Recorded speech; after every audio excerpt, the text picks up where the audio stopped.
I don't want you to burn out. I want you to be actualized. So how do we achieve that actualization? Well, we got to set boundaries. I think that was one of the things that we discussed. I think one of the ways we achieve actualization, so as an organization designer, I look at organizational solutions. These aren't the only solutions, but I think they're definitely a means, a mechanism towards sanity. So one thing when I work with VPs of design who find themselves in this situation, I encourage them is to introduce senior individual contributors, ICs, to share leadership. So if you're that VP of design, maybe you have a design architect who reports to you and is supporting to you. Hi, Christina. So Christina is the head of design at Etsy. I don't know what your relationship is with Michael yet, but she's got a design strategist who works in a role very similar to this in her org. It actually exists. When I say this stuff, I think people think I'm making up like fairy stories about this. There are people doing this work today. So a design architect, I don't know, does he report to you? Okay, so used to, doesn't anymore. She's got a big org. She's got a lot going on. It's okay.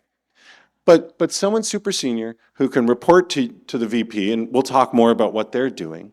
And then the design directors also need some help.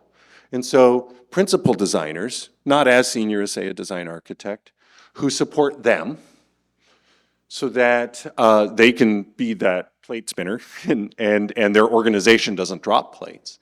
And then it's not just ICs, it's where the operations folks become super important as well, right? If you don't have dedicated operations, you remember the number on the far right-hand side, that will just keep going up and up and up if you don't have operations, right? It goes from 10 to 20 to 50. And so you need that support. And the way it ends up kind of working is something like this. I am always going to advocate for teams. I think we as design practitioners, people, tend to think individually too much. We tend to focus on the individual designer too much, and instead we should be thinking about how do we get small groups of people to achieve things. And so that includes the leadership team.